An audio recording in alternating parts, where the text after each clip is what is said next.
Hello, this is Joe Quinones, the artist of the Batman '89 comic book. And this is Andy Khouri, one of the editors of the Batman '89 comic book, and you're listening And to you're Superhero listening Stuff to superhero stuff you should know. Did that work? You Should Know.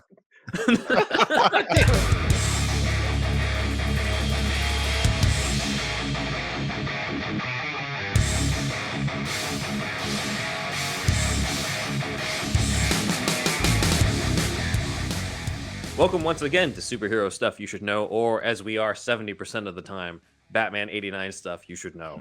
This has been the man who knows too much about Batman '89, but not as much as Sam Hamm, or not as much about the comic as these gentlemen joining us. And with me, as usual, is... Andrew Scorpion Robin. Hello, everybody. Yes. And there has been a resurgence, a resurrection in the fandom for the Burtonverse Batman presented in the 1989 Batman film and Batman Returns. Part of that is Keaton's return to the role in the upcoming Flash movie, but a lot of it from our side has been because of the Batman '89 comic series. We've done a whole video essay on it, a 6-issue series written by Sam Hamm, the screenwriter of the original film. So check out our interview with him if you haven't already. But Sam was not alone in this series. In fact, the idea itself came from one of the gentlemen joining us here today. Two of the major other members of the team are with us to talk about this comic specifically, and that is artist Joe Quinones and editor Andy Khouri. Joe and Andy, welcome to the show. Thank you so much. I wish I knew that our names were going to be visible on the screen. I feel like I would have made a little pun or something. You can still do that. You it. can, Yeah. Joe, quick action. I don't know, '89 Quinones. I don't know. Kung Fu Uh, Grip. yeah. for I don't know, prosperity. Andrew that's how we'll- is Scorpion a family name? Yes, it's my Christian name. I'm sorry. No, it's cool, man. Come on. Oh, okay, all right. So, first off, if these gentlemen look slightly familiar to you guys watching who have read the comic, that's because they're actually both in the comic. So, as I'm bringing this up, Andy is in issue 4 as the cop in glasses on the right, and Joe is the delivery man for Barbara in issue 6. So, you guys are part of the Burtonverse, thanks to Joe's Easter eggs. That's here. right. So, Cop with awesome. glasses is a pretty good description of editing, I think. Right? Actually, I own that page that you showed that has me on it. It was a gift from I would Joe, hope. and it also features Sam and my co-editor on Batman '89, Andrew Marino, who couldn't be with us tonight. I don't mean he's Andrew. dead. He just couldn't be here. He's alive. He's fine. He was taken He's doing out by fine. Two-Face. He's great. Yeah, that's him there. That's as Andrew as there the beat cop. in the Yeah. uniform. So I'm cool. surrounded by Andrews. Yeah.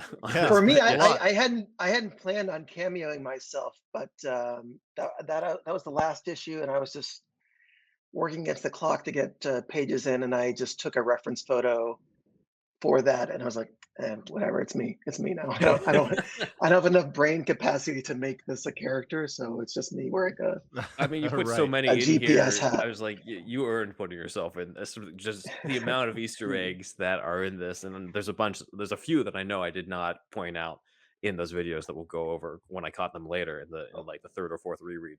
But yeah, I mean, it's, as I said, like, of course, like, this is a natural thing. You should put yourself in there after all the hard Yeah, work. that's cool. So yeah, It's but thank you. Thank it's you a so much. tradition in I'm sorry to interrupt. It's No, kind no. of a tradition in comics, in superhero comics anyway, for the writer and editors and other people on the team to be drawn in, especially when it's a very close collaboration and a Mhm. great camaraderie with everybody. And that was the case with this for sure. Yeah, That's awesome. literally just today, Chip Zdarsky, like a former collaborator of mine, is a Mhm. comics writer, was just posting and tagging me and Erica Henderson and Ryan North, who are surrogate versions of the three of us appeared in our run of Howard the Duck. So That's awesome. there's this whole meta narrative of these architects of the Marvel universe that exist outside of the reality of that universe and are pulling the strings. and it was like an alien version of me, an alien version of Chip, an alien version of Erica, and Ryan North, and yeah, you can see it on my Twitter, Awesome. guys, if you look it up. We'll check that That's out. cool. We'll probably add the link to that tweet in the show notes. So, yeah, that's awesome. We'll check that out afterwards. But yeah, we'll get on with the questions. Sounds good. Okay. So first one for Andy. For those who might not be familiar, could you talk a bit on what a comics editor does and your role in editing the Batman 89 comic? Yeah. So for people who don't know what editing a comic is, it's in other industries, it would probably be like a producer or a creative director, possibly project lead. Basically, the editor at DC is the person who, or persons who is assembles the team, sort of helps define the creative direction of the project, oversees everything to make sure it's like a high standard of quality. If you can imagine sort of a television production, you have or like maybe like a writer's room that's also an artist's room and a colorist's room, and the editor might be the showrunner in terms of just making sure everything happens. It doesn't mean that editor makes all the creative decisions by any means, but it does. You are sort of there to I guess more like the coach. I don't watch sports, but you know, You're in good company. Yeah. and it also just depends on the nature of each team. Every project is different. Every collaboration is different. Andrew and I were well, I'll start at the beginning. Basically, what happened, I remember it very vividly. During the pandemic, we had a sort of all hands meeting with editorial and Jim Lee, and he was mentioning things that we could start doing as projects. And one thing he threw out there was, why don't we do something with the Michael Keaton Batman, Tim Burton Batman thing? I mean, that seems to be something people like, and that sort of just was revelatory, because for years and decades, DC editors have been trying to do something with this, and there just hasn't really been any appetite for it in management, or there might have been some politics with the studio, or for whatever, like all really mundane, boring, non-dramatic reasons, it just never happened. But Jim just said that, and I had this incredible panic because I knew I was not assigned to the group that would be doing that comic. The way things worked at DC editorial at that time, this would be 2020, I think, the early pandemic. Everyone was in a different editorial group that had different responsibilities, and you didn't really cross the streams. So the first thing I did was write an email to Marie Javins, who at the time was heading the group that handled all the media tie-ins, because that's what Batman 89 technically is. It's a media tie-in, like Batman 66 or Injustice, or any of these sort of things that originate outside of the proper sort of DC line, if you know what I mean. And I wrote her a letter, and I said how much, that movie meant to me and how it set me on this path that led to me becoming a DC editor. We could talk about that more later if you guys really want to. And I sent her all that Comics Alliance stuff that I had edited about the Batman 89 25th anniversary. I have used in your show notes before. And I just said, if there's any way that we can sort of break from protocol and I could be involved in this somehow, I would love it. And she was like, I have no idea what you're talking about, because she didn't even like register. It didn't even like register. Like this sort of errant remark that Jim had made was like, I seized on it because I'm just such a just so obsessed with this thing. And of course, to her, it was just one in a million little things that got mentioned in a meeting. So she's like, okay, well, let me get back to you. Andrew Marino, who is in her group, very graciously offered, if it was okay with my boss, to bring me on as a co-editor, and we'd be partners on this. and I was like, that's so cool, because he didn't have to do it. He could have. This is this is to people like me and Andrew, like this is like a really great project. And he didn't have to share the sort of the glory, but he did, and it was great. And we the first decision we made was we wanted Joe involved, because I've known Joe, I think, off and on for over 10 years, just through the scene, and mutual friends and things like that. I'm very aware of his affection for this thing, but also his tremendous skills as an artist. I've seen him go from project to project and becoming more versatile and confident, and just showing just tremendous thoughtfulness in his work, going all the way back to, I think it was Wednesday Comics. And so and I'd worked with Joe on Dial H for Hero, and also his Harley Quinn Black, White, and Red story, which I think was the first story he's written for DC. And so, we had a relationship already. And there was literally no one else we even considered to draw the book. It was, we knew it was going to be Joe.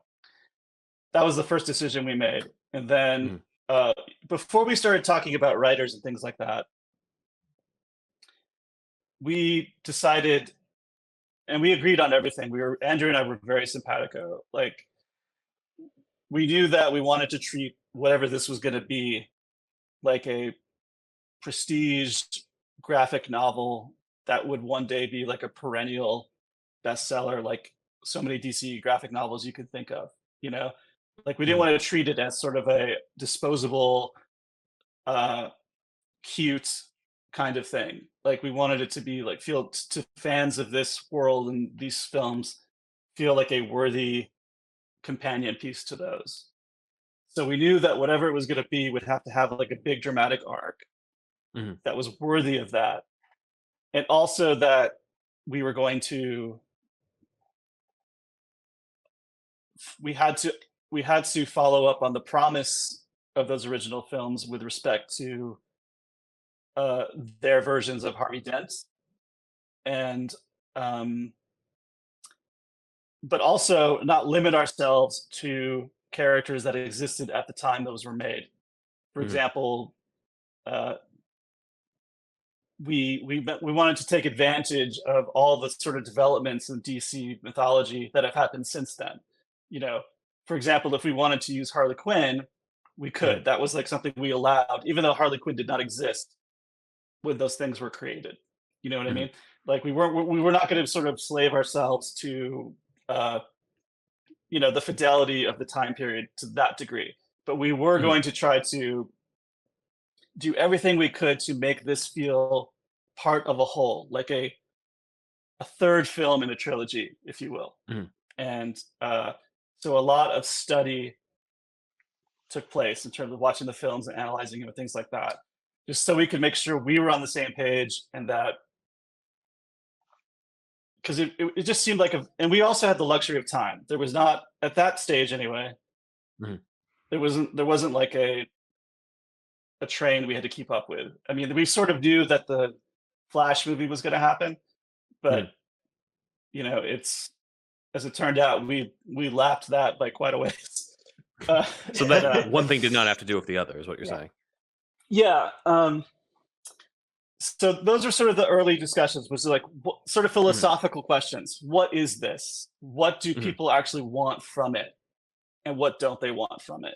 And we used ourselves and Joe as the sort of baseline for that, because we figured if there's 100 all-time biggest fans of this thing, we're 3 of them, So, and that definitely shows. Yeah, it definitely shows in the comic. So Joe, I know that's how it started. Yeah. Awesome. Joe, I know a lot of this also starts with you, as I brought up. A lot of this was, we have your blog post, which had your art from the time that you did this pitch for Batman '89, some of which is stuff that made it into the comic, and some of it has stuff that we kind of saw or kind of haven't seen yet. So I was wondering if you could talk a little bit more about the process of that pitch. I know that you mentioned in that blog post that Kate Leth was your collaborator as a potential writer for Hmm. that. And as we're showing the slides here, we have a different, a little bit more of a traditional looking Barbara Gordon among the art, though we still have the return of Michelle Pfeiffer's Catwoman, as well as Billy D. Williams being transformed into Two-Face and Marlon Wayans being the mechanic version of Robin. We have a Gina Davis inspired looking Poison Ivy, a more traditional looking, a very interesting looking Batgirl as well, and Harley Quinn, as Andy mentioned.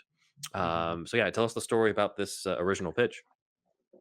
So that was I believe 2015, and I was working largely for Marvel at the time, but I've always been a DC guy. I Mhm. grew up on Superman and Batman, and like religiously read the Superman comics of the 90s. Um, and then was a huge fan of the 89 movie, and then following that, the animated series. Um, but I was working on and off for DC, so I got my start there, first working for Teen Titans and then Wednesday Comics after that. And then I would do, like, odd covers here and there, little short stories, and I started doing. I did a couple stories for their Batman '66 title, um, and I had some association with that show, which I think a lot of people, my age and older, either grew up with the show as it was on, or saw it in reruns. Um, and so I had some connection with it, and I thought it'd be fun to work on it, and so I did.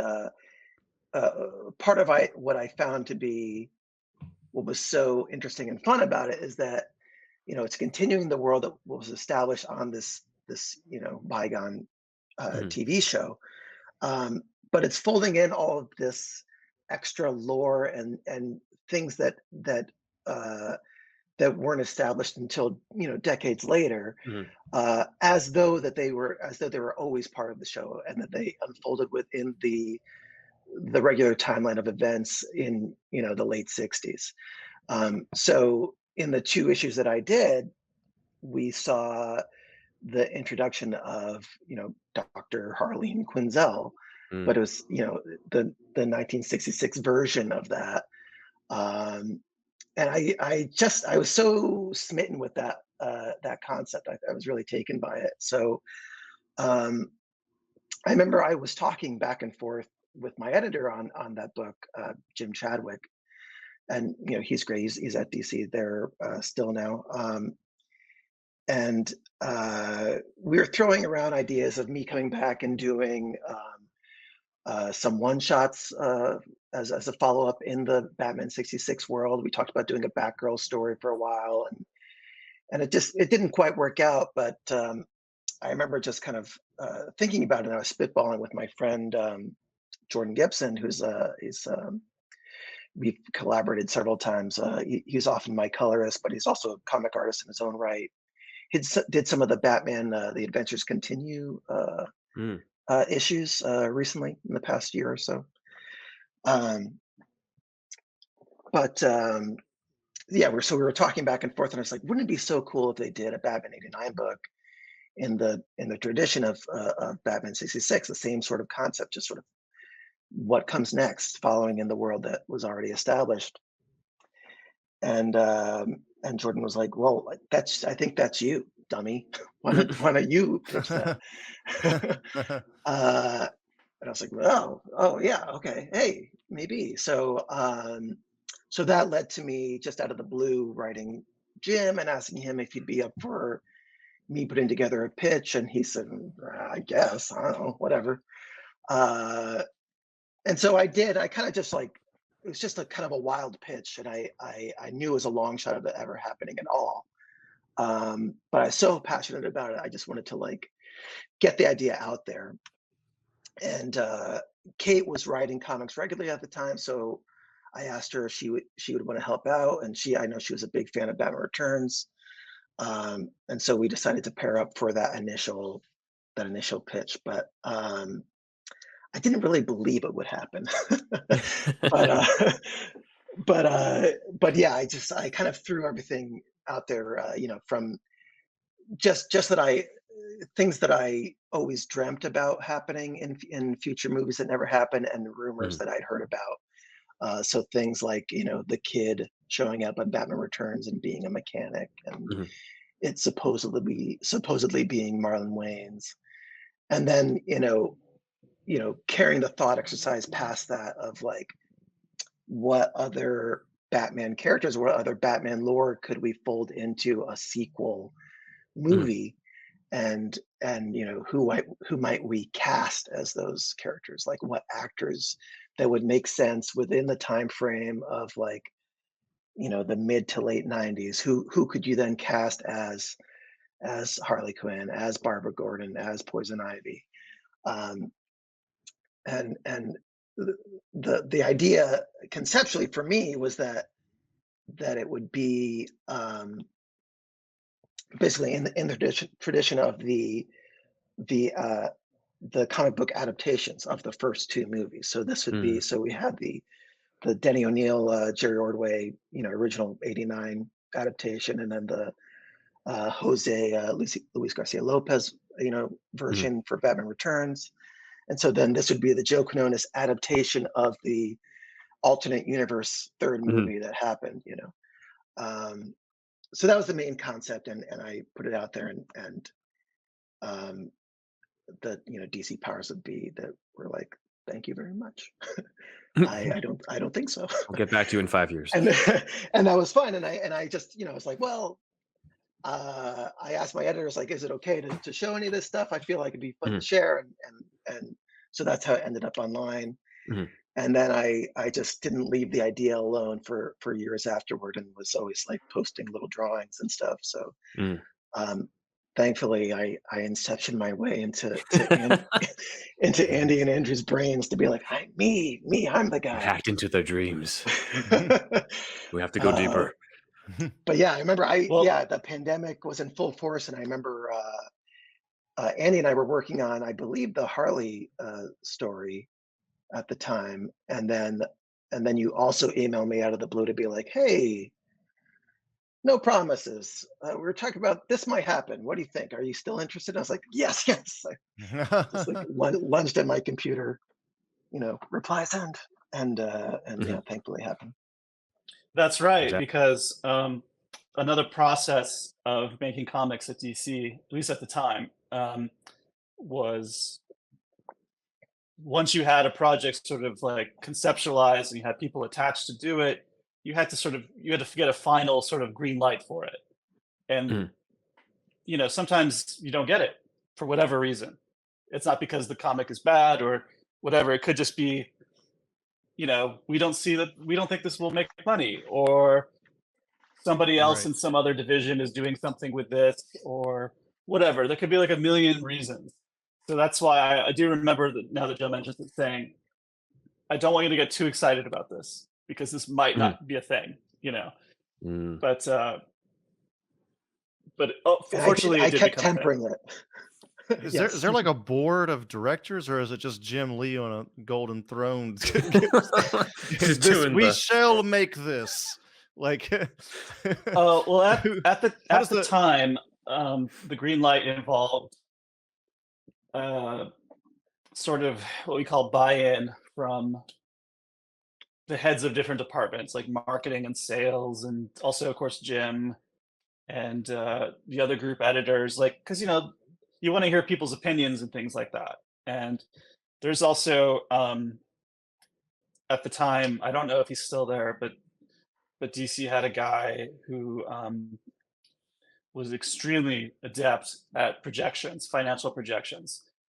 He Mm. and his okay? team, and I've I've uh, I've seen them come within dozens of copies, like in terms of projecting, like just Oh because they know wow! the market, they can comp. Like a real estate agent will comp prices based on other sales in the area and sales like these houses or whatever. You can do that with comics. So Mm. often fans are frustrated that they don't see their favorite character, often an obscure character, being spotlighted in some kind of miniseries or something like that. And it's usually because not because people at the company don't like that character, but usually it's because you can see it's not gonna be a moneymaker, and not just a huge moneymaker, but like it might lose money. Like they're very very good. You know, it's not because someone's trying to keep someone down or something like that. So anyway, there's a million things that can sort of go wrong for you in the green light meeting that have nothing to do with the quality of the book. But luckily, you know, there was actually the feedback that I got at the time was that there is they think there's a tremendous appetite for this. And it seemed like a wise thing to do if the studio was, you know, exploring this territory again with Michael Keaton. Wise in the sense that, you know, no one's going to have a problem with this. It makes sense to do something with this, you know, because occasionally you might hear DC is pretty autonomous, but sometimes you'll hear like, oh, we can't do something with this character because some filmmaker is doing something, and we have to, you know, it happens here and there. Luckily, that didn't happen this time. In fact, I didn't. Maybe Andrew did, but I was not made aware at any point of any notes or feedback or anything having to do with this, which was surprising. Maybe you did, Joe, after I left, but I didn't. If so, Andrew protected me from it. I didn't hear it. Yeah. And just to follow up on that sort of sales concept, my understanding, and I don't have the numbers because I'm not there anymore, but my understanding is that the not only were the individual issues extremely successful, the hardcover has been selling massively. So it's you know, awesome. those people in the green light, you know, they often know what they're doing. So it's and I'm not surprised. Like I knew that there was an appetite for this in the fan base, and you know, you can also imagine, you know, that cover in a bookstore or on Amazon just says like buy me, like buy the shit out of me, you know. You want it on the shelf right next to the, you know, O'Neill and Ordway 89, as well as the, you know, the Luis Garcia Garcia Lopez adaptation for Batman Returns. Like you want that like right next to each other. And then of course we have this fantastic, for those who don't already have this among our audience, I don't know why you wouldn't, but we have the fantastic VHS type of thing. My light is fucking with the lighting, but you'll just have to pick it up yourself to see this in its full glory. That is an Andrew Marino idea. He told me about that, and I was so jealous. I was actually like angry. I was like, that's so clever, and I never would have thought of it myself ever. The first couple pages have Daffy Duck telling you to get your baseball cap. Yes. That'd be the full experience. Yes. I also, like, for me personally, I did have, like, I obviously, like all of us here, like I had Batman 89 on VHS, except I had worn the cover down so much that like I didn't grow up with that cover at all. It was ruined. So we put it in its own clear plastic cassette tape. So to me, the cover of Batman 89 was not the symbol that's on the poster. The cover of Batman 89, the movie, was this VHS tape. That literally the same exact scenario for me. Yeah. Really? Wow. Yeah, just like in a TDK sleeve or whatever. Like, yeah. Right. So to me, like, oh, that's the cover of the movie. None of this other poster stuff that, you know, is people actually designed and you know, put a lot of effort in. Like, no, this random thing is just the title. But that's what I grew up with. So when I saw that was it, even though I'd already, you know, got the issues through Comixology and stuff, I'm like, I definitely want a hardcover, but I didn't realize that was also going to be part of the hardcover. So that's just going to be a bonus for me when I get this. So yeah, fantastic idea. You know, please send to Andrew Marino our praise on that. Go ahead, Andrew. Yeah. So did you DM Sam Hamm to recruit him for the writing? How'd that happen? I did actually. Yeah, Yeah. that was Slid in Twitter? those that DMs. was Joe. Yeah. Yeah, that's me. That's awesome. Yeah, we were once we got to the point where Andy had emailed me, he was like, okay, I think probably definitely we're gonna do it. You're gonna draw it. Who should write it? And that was a big question for a while. And we threw around a few ideas. Don't mention any names, we Joe. Oh, should I not say? Oh, Don't well, don't say the names of anyone that we might have talked about, because I just don't want that like out there and stealing Sam's thunder That's or anything fair. like that. That's Yeah. fair. it was That's fair. There always Sam Hamm. Yes. Day one. Well, I think part of the reason that we just thought it would, or at least I thought it was impossible that we could ever get Sam to work on it. Mhm.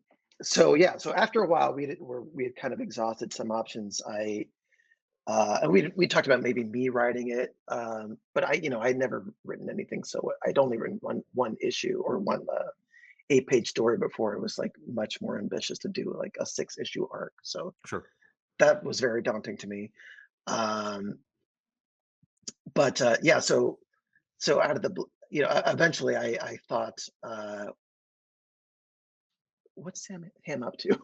Let me see. Is Sam Hamm on Twitter? And he was, and I followed him, and he followed me back. And I was like, why did that happen? And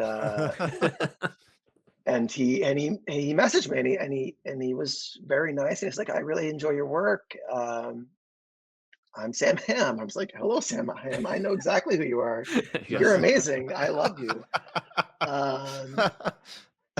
And then I asked if he had ever considered coming back to comics, and would he ever be interested in working with me on something? And he said yes. And so then I believe from there I wrote you, Andy, and I mentioned that his interest, and then and kind of pass the football over to you to talk to him and sell him on the idea of writing it.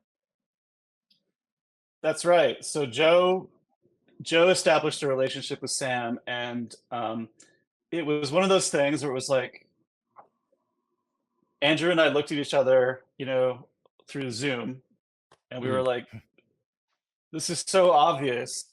It's stupid. Like we didn't even think of this. Like, because Sam is not known as like a guy who writes a lot of comics. He has written comics. He was active in the comics scene in the 80s and early 90s, and he knows a lot of people in comics. We've talked about it, just hanging out, and he was close when Denny O'Neil was still running the Batman stuff at DC. He's very close with Dennis Cowan. He's plugged in. Like, he likes comics. He's a comic book guy, but he just doesn't work in our business, as his full-time thing. So, but we thought, not only is Sam qualified to write this comic book, because not all people who write screenplays are necessarily, great comic book writers. Right. But he also had the marketing muscle to do it, because we could say, this is the guy who wrote the original thing, So it's made a lot of sense to us. So we asked, our bosses, like, is it okay if we talk to this guy about this? Because this seems like a really good idea. And sometimes when you work in corporate situations, I mean, any kind of corporate situation, sometimes if something feels like a really good idea, you become even like more afraid it's not going to happen. Because sometimes things that are really good ideas just don't happen. And I'm not casting aspersions on DC specifically. It happens just everywhere I've worked, in media. Sometimes things are just like so perfect. You're like, this is never going to happen. It's too perfect. So we got permission to talk to Sam. So I got in touch with him through Joe, I think. And I said, can I give you a call? And I called him up. I introduced myself, and I said, what we're up to. And I said, would you have any interest in coming back and writing a new Batman story based on your original work, a continuation of that version of Batman, a new story? And he just said really sort of delightfully, yeah, I think that'd be a lot of fun. It's and I Sounds and like it was him. so funny Yeah. because to us, like Sam was probably younger than us now when he made that movie. But to us, I saw it when I was 9. Like it has become this sort of, very iconic myth that has sent us all in different interests in our lives and careers. But to him, it was just, a gig. I'm sure he loves it. I'm sure he had a great time doing it, and it was career defining. But when you're close to something like that, it just sort of, it doesn't seem so, mythological to you. You know what I mean? So to him, it was like, sure, I'd like to do that. That's fine. Which is so funny because, like I said at the beginning, when Andrew and I were like allowed to do this at all, we were like so excited and so amped and so sort of precious. But the guy who actually did the real thing was like so chill, Yeah. So I was excited enough So- when it was announced, but when the news was that it was this team, that it was Sam Hamm and Joe Quinones, who, of course we knew from the pitch that your blog post about that, then it was just like, we can't think of anybody more perfect for a team on this type of comic. So it was just, we were really excited on our end on the show for that when it came out. So it's a hell of a get. I will say that, even though we just discussed some other writers, like nothing went as far as it did with talking to Sam. Like, we sort of, we had some ideas and we were trying to think of people who the audience might get excited about and things like that.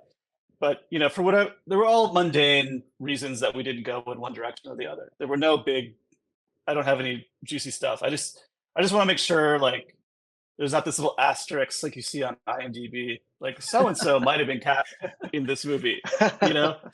Comicbook.com says Like, all these people could have written the Batman '89. Like, no, please don't. Exactly. Like, this is. I mean, I eat that stuff up, but I just want Sam and Joe to sort of own this. You know what I mean? So that's how Sam got involved. It was really Joe establishing that relationship, and Sam was also very happy that we were not just looking for the unused material, Right. We wanted to do something ambitious and create a new story conceived in 2020 that of course honors and harkens back as much as possible to that original stuff. But we didn't think it would be fun or rewarding to just to do sort of like an unpublished screenplay as a comic. Script. There are other comics that have done things like that with other media properties that we've all heard of, and none of them really like take off. Like none of them become like these like a big hit where you think it would be. Like I think there's a charm too to some of these unmade scripts in the fact that like you paint the movie in your head when you read the script, so that when it's in comic form, suddenly like when I read the comic version of the unmade script, I'm like, that's not really how I envisioned it when I read it. And sometimes it's like it's best off in that mythological space of just like, oh, like that's kind of how I envisioned this unmade movie to be when reading these scripts that we cover on the show. We do provide still like images on the YouTube version for people to see, but still it's just like the movie that you paint in your head is going to be different compared to the one that that Andrew reads, that Andy reads, that Joe reads, that all we might all read the same script and have different ideas of that. So I kind of appreciate not having the visual sometimes of, say, like Sam's Batman 2 script that wasn't made and all that, because there's something about the imagination that really helps with that. Right. I think the energy comes from the invention of it, from making something new, even if we're drawing from a script or ideas in a script that he wrote previously, or Batman stories that were written previously. It's the repackaging, it's the remaking it, reimagining it. through a new lens. For sure. Yeah, I mean, there were still ideas that Sam was interested in, and it made sense to pursue some of them here and there in a, this is an overused word, but organically. Like some of that stuff comes in. But I'm glad we did it this way because I think people were surprised by the story, and that's part of going to the movies is, especially a superhero movie, because very rarely are they strict adaptations of comics you've read. They synthesize different ideas and characters and storylines into something new, and I think that's what we were trying to do. Like I said at the very beginning, we conceptualized this and thought about it, like the philosophy of this comic, quite a lot, even before we started breaking the story. Right. I was curious as well in terms of like, is it already sort of mutually agreed on about what direction to go when it comes to what characters to use for this? Because it is very much like three of the big things that people kind of have on their Burton verse wish list in a continuation: the return of Michelle Pfeiffer's Catwoman, Billy D. Williams returning to Harvey Dent and becoming Two-Face, and then the Marlon Wayans Robin actually being brought to life with the whole mechanic origin. So is that sort of a thing where like Sam, I know like based off our discussion of Sam, like he's very passionate about Two-Face. He loves that character. Is it a case where it's just like, okay, one person wants this, another person wants that? Is it kind of mutually agreed on, like, we're going to definitely go with this Robin and the Two-Face in this story arc? Like, how did that kind of come about? It was pretty organic, I thought. I mean, the hardline things that we knew all coming in is that we wanted the Billy D. Williams Two-Face. That was sort of the main thing, and then second to that is that we wanted to do Robin that was sort of inspired by the rumors about Marlon Wayans and the rumors about the kid from the treatment of Batman 2.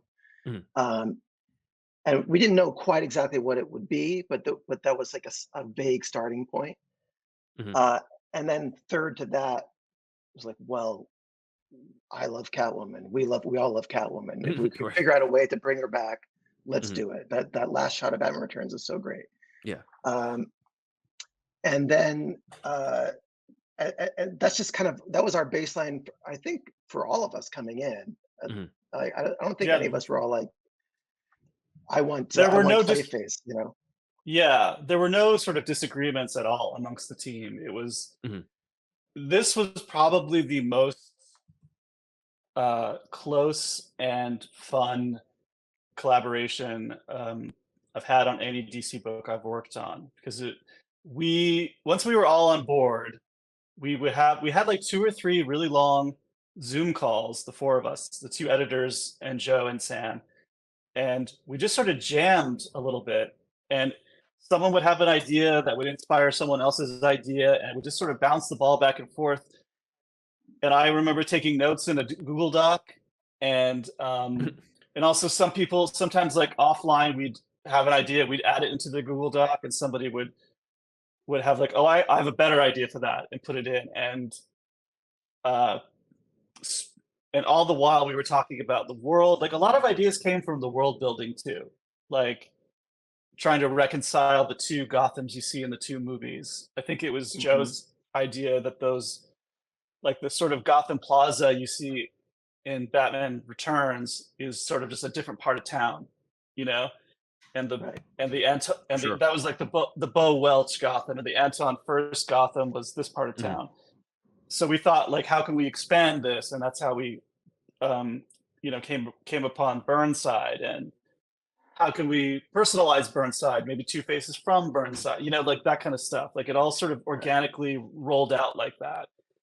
And but there were no disagreements about like who should be in it or what, or everybody was really on the same page. It was just extremely, extremely fun and rewarding and great to talk to everyone about it. Like, and Sam, to his credit, he was not precious at all about this stuff. Like he was very excited by things that surprised him, that some of us would come up with. He wasn't even though he had every right to, he did not sort of assert any sort of authorial oversight on us. You know, he was a great collaborator. He was definitely, though, the driving force of all the Two-Face stuff, as I remember, Joe. Like, Yeah. he really, Absolutely. Yeah. Sam Yeah. was like, he has to be tragic as hell. Like, we have to just do something like just so dark with this guy to really, because I think he felt like this had never really been. I'm speculating because I just based on how much he cared about it. Like, I don't think he's ever been satisfied with like a depiction of Two-Face in cinema terms. You know, It didn't seem like that when we talked to him about that. Yeah, and so he had sort of the fall of Harvey. I don't think he knew exactly beat for beat how he was going to do it, but I think that was something he came in knowing, like, emotionally how that was going to happen. Yeah, I can see that for sure. Sam also, as I remember, he was the one who broke Catwoman also, because I think that we had pretty organically figured out what to do with Two-Face. That one was I think the easiest for us all to figure out. And then a second after that was Robin, and then Catwoman. I remember we were scratching our heads for a really long time. We'd be like, we'd have these like story sessions. We were like, that was great, man. We're geniuses. We're figuring this out. This story's gonna be great. And then we're like, oh, but Catwoman, right. Yeah, we do need her. Like when they tried to have him plug Robin into the '89 movie. He's like, how are we gonna make this work? All right. You know what? And Sam, I remember that. Sam was like, that's how it happens. Yeah. Sam was like, I'm gonna rewatch Batman Returns this weekend. Okay, I'll figure it out, and he did. He came to us. That's awesome. Our next story meeting, we're like, that's it. That's exactly it. Fantastic. The only big thing that we didn't get in there, and I'm not going to tell you how it was going to happen, but we had a lot of talks about Harley. And Sam told us about that. Yeah. I mean, I know he didn't tell you the idea or ideas, but we had a couple things that were, I think, really cool, and hopefully they'll happen one day. I don't have any. Cool. I don't have any. I'm sure that's one of your questions. I don't know. I honestly don't. Harley 89. I think the most intriguing thing about that is like it's a Harley without a Joker, or at least as far as we know. So, it's an intriguing idea. Yeah. But yeah, the Joker is dead. The Joker's everything. The Joker is dead. Everything that happened in those movies happened. Yes. I always thought it was so funny when the book first came out and people were like, "Where's the Joker? Where's the Joker?" And did you not see the movie? I just post screen caps of Jack Nicholson like in like 2 feet recessed into pavement, just Will Smith memeing like he's right. Oh yeah. He's very dead. What or are you a coffin about? or an urn. Yeah. Oh man. Although I would say that, and then I know I think Sam was talking about his original idea for Two-Face, which was in a courtroom where the Joker actually survived his fall. Yes, and was was like in a full body cast and explodes the courtroom, and that's how Two-Face. Which is really to give Jack Nicholson millions of dollars to ADR his way into that. Right. Yeah, he's not even in there. It's just a mannequin. Did they do a video game?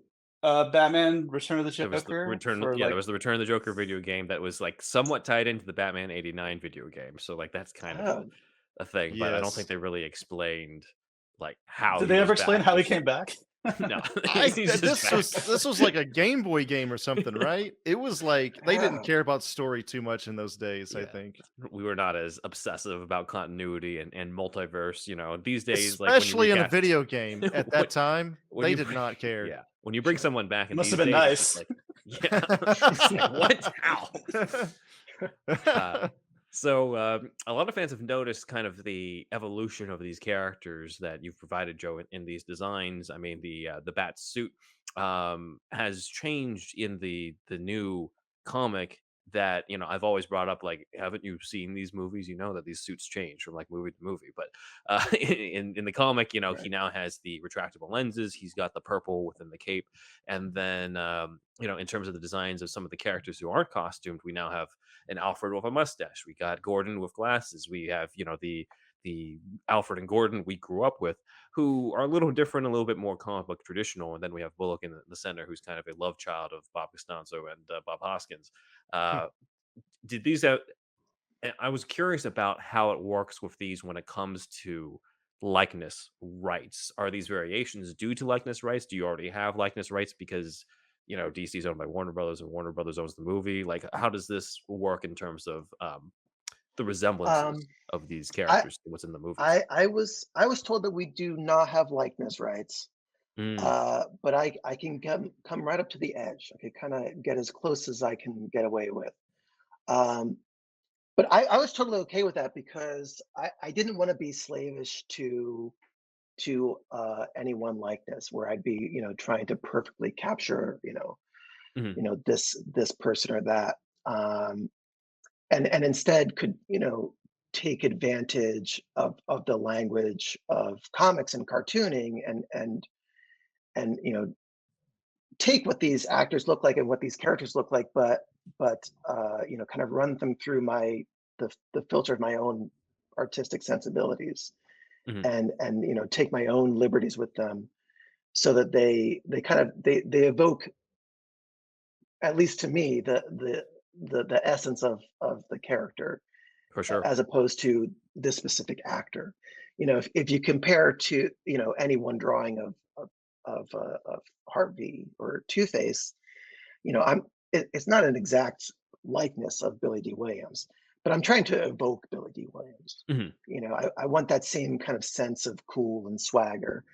Um, but I purposely would change some of the details uh, so that I wasn't I wouldn't get too caught up in the weeds of capturing a specific likeness, and so I would mhm. purposely distance away from that and change hairlines, change shapes of jaws or shapes of chins or noses, so that it's my interpretation of the character, Mhm. if that makes sense.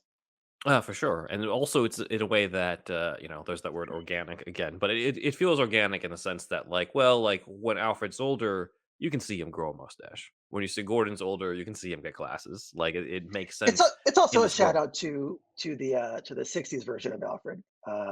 He's got a very I, Napier I forget mustache. the Yeah, yes. What's the actor's name? Alan Napier. Alan Napier. Yeah, Yeah. thank you. It does, yeah, Mhm. it does look like that. And also kind of makes me wonder, like, oh, like what if they look like that in the actual movies? Like what if they gave him that mustache in, you know, in '89 and he looked a little bit more traditional, since we seem to be lacking in the facial hair department in a lot of the live action Alfreds. Not like it's makes a big difference in characterization, but it's something that's funny that I'd noticed as a pattern from like Michael Goff through like Jeremy Irons in a way. So but yeah, that is interesting. I will say, like, even though, as you said, like you did change you know, when it came to Billy D, you wanted to get as close as possible to the edge. But man, like when I'm looking through the comic and what you provided for Billy D, it's really easy to hear Billy D's voice. You know, Oh, good. from, you know, both Sam's dialogue and your art of Harvey Dent. It's just very easy to just hear his voice whenever it's his scene for that. Oh, So great. you know, Mhm. since you were mentioning the Billy D one specifically, I wanted to let you know that. But For Another fantastic. cool for thing Batman. about oh Oh, sorry. go ahead.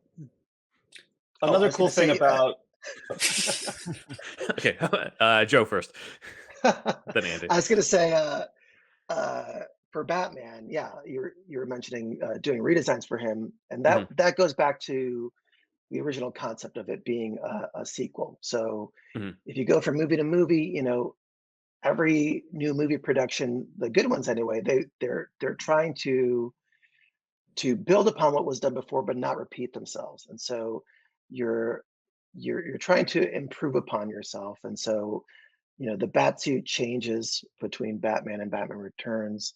It just stood to reason that it would change again for this theoretical third movie. Hmm. And so uh, I always liked the musculature of the '89 film. I Same. love the living gargoyle uh, uh, look of it. Um, so I wanted to fold that into what I liked of the Batman Returns suit, which is I loved the silhouette of the cowl. Like it was like Mm. extremely sleek and slender. So I wanted to combine those two, and then uh, overall, I was kind of folding in a bit of influence from Batman the animated series, which came in the wake of the '89 movie and Mhm. is linked to it.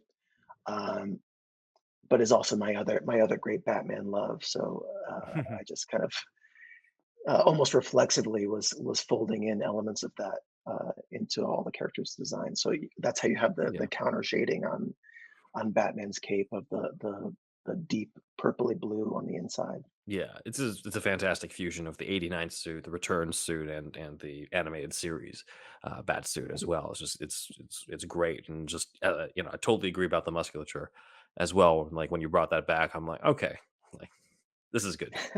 Yeah. Andy, you also wanted to you had something else to join? Yeah, something cool about Joe, you know, doing his own character designs also is, in my opinion, when you see comics that have likenesses of the actors who play the characters on screen, there's something distracting about it. Even if it's a very good cartooning, Hmm. if you see it, it just sort of feels it pulls me out a little bit, when I Hmm. see like I don't want to say anything or cast aspersions on anyone specifically, but I think if you've seen like comics based on, like, over the years there've been, like Star Trek comics or something like that. It just Hmm. sort of feels like not quite right. And I think it's because you're so used to seeing these people as flesh in motion in 24 frames a second or whatever it is. So not having the likeness rights, I think, actually uh, steered Joe into something that I think works better for the comic Hmm. than it would be if he was drawing, these excellent, as good a cartoonist as he is. I think there's sort of an uncanny valley Hmm. with Yeah, the audience, yeah. that For we sure. were able to avoid. And Hmm. what Joe mentioned about the animated series is also something that I think we discussed as we were developing the project. Is when you sort of look at those two movies and try to project forward in the narrative and in time and look at all the influences that were in those movies, you do sort of very organically again come to Batman the animated series. Like Hmm. I think they probably went through an exercise like we did, you know, looking at that baseline world and trying to develop on it, and I Mhm. think so I think if there's overlap aesthetically with that, it's it's because Joe is smart enough to follow the same clues that they did, you know, Hmm. based on the sort of treasure map of the original films. For sure. For sure.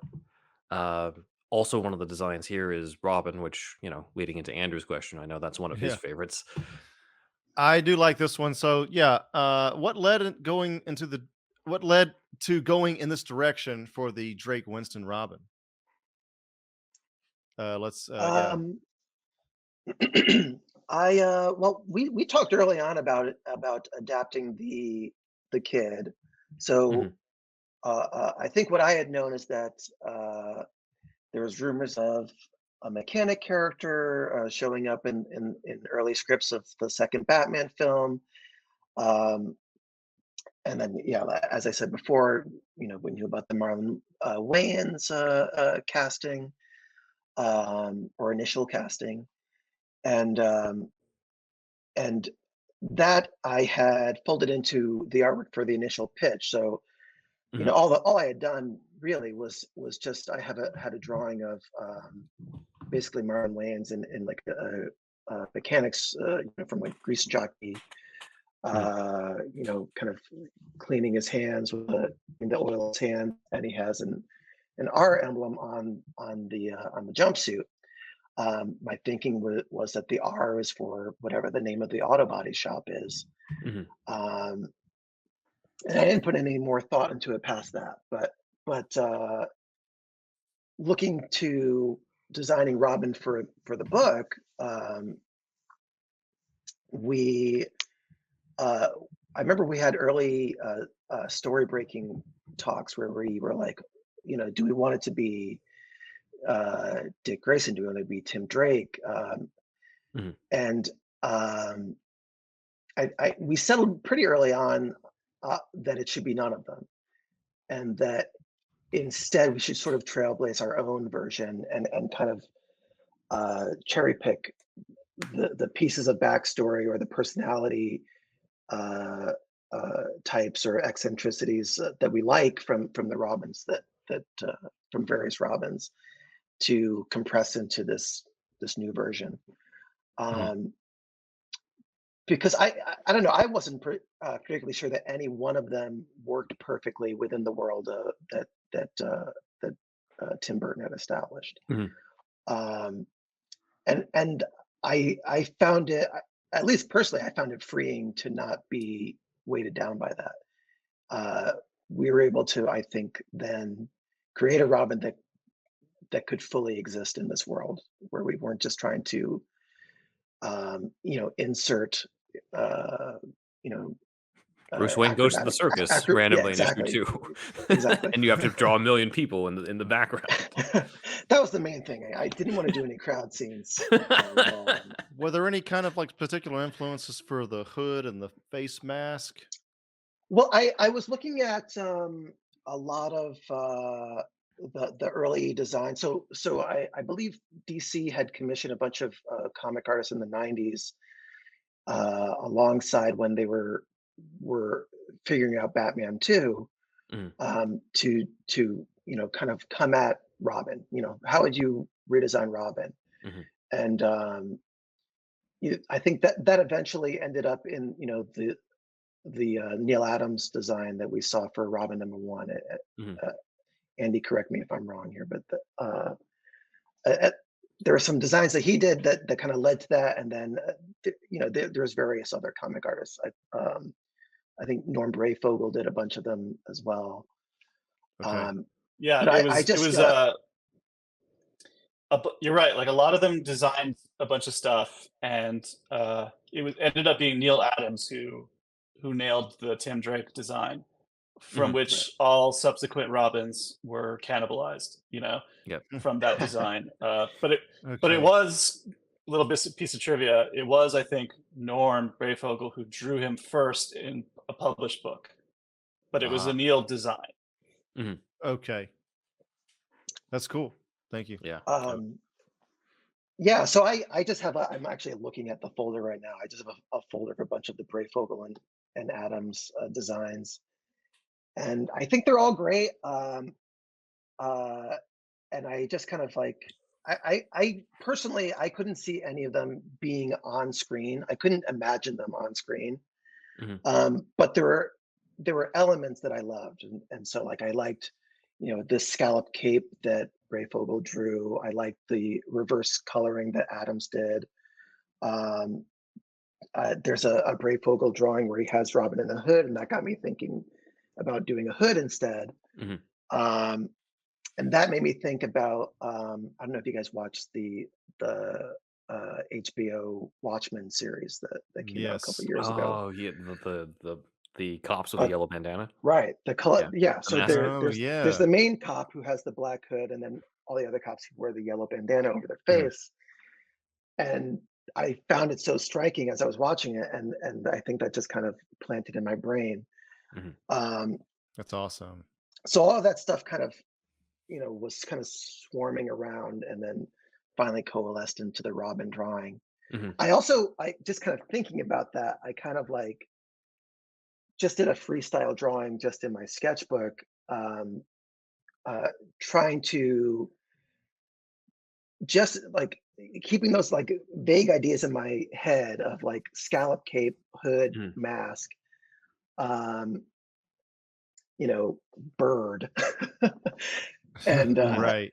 and doing a very rough drawing, because like Tim Burton would do all these ahead of the production of the 2 Batman films. He did these rough Mhm. pen and ink drawings of Batman, Joker for the first movie, Mhm. and then Batman and Catwoman and Penguin for the second.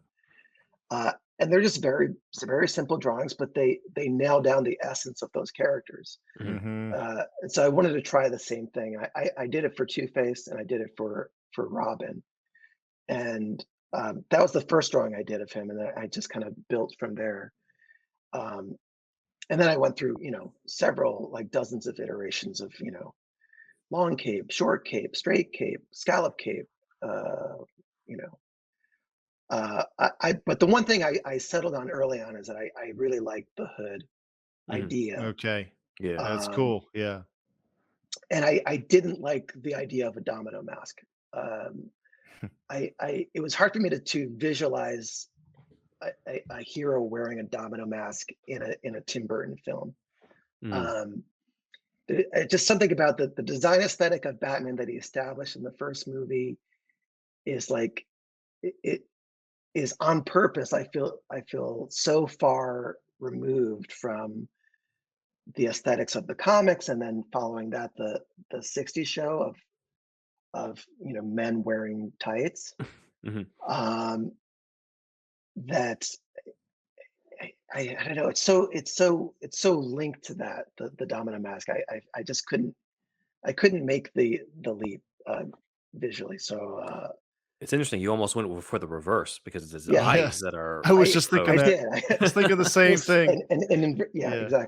exactly. Were I there a did lot think of conversations about what kind of weapons he'd have? He's going to have sais or nunchucks, so you went with bow staff ultimately? yeah, I like the bow staff. I stole that from Norm Brayfogle. There's some Okay. drawings he did with him with a big collapsible bow staff, Cool. and I just thought it was cool. Yeah. I always Awesome. thought the hood was a nod to like youth fashion too. Like a hoodie. Oh, Oh, yeah. yeah. Yeah, I could see that as well. Yeah. Yeah. And I mean, yeah, I think we did. I We assumed that. I mean, I didn't suggest that. And then also the general Robin Hood influence on the original character in the 1940s. Like I can see a bit of both of those things sort of coalescing in this version of it too, whether or not that was intentional. I do. I think we talked about that early on about his fashion, and I wanted uh to kind of pay homage to the classic Robin look in Mhm. in the colors that he would wear. Mhm. So that's where the cross colors jacket came from, Ah. which the sort of the leather multicolor jacket that was Mhm. popular in the early That was 90s. so clever. That was so Yeah. clever.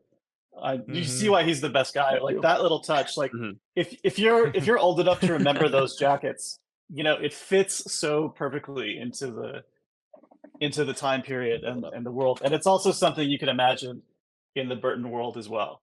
It Mhm. works because Mhm. not everything would work in there, but like Hard Rock Cafe t-shirts or whatever was popular back then. It's like Right. you can't. It's not all Mhm. going to work. But if I could say something about the development of Robin here is the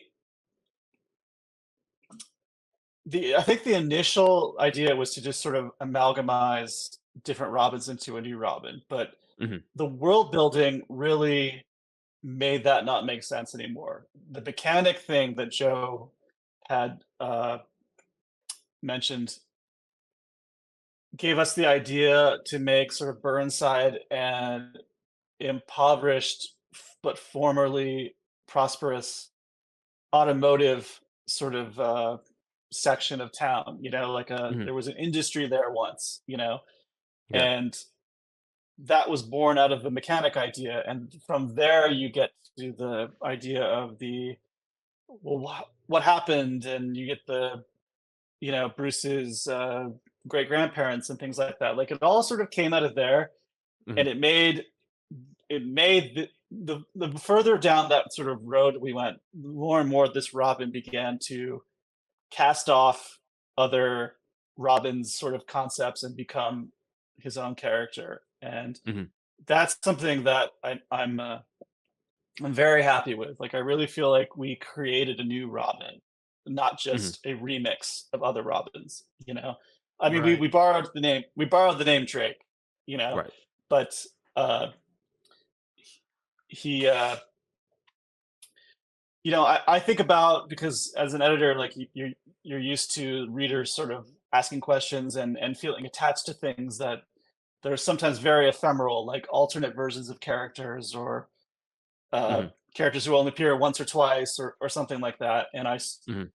the more we got down to this, I started thinking about, like, this Robin is going to be some people's favorite Robin Mm. for different reasons, and the Yeah. more sort of singular he can be, the better. And uh, I never had that sort of like editor spider sense where, like, this is a bad idea because one day someone's gonna, like, want this character who was only a throwaway character and was never meant to be anything. But, like, no, we did a character who's not a throwaway character, and he's not just a remix or Mhm. a race swapped Robin.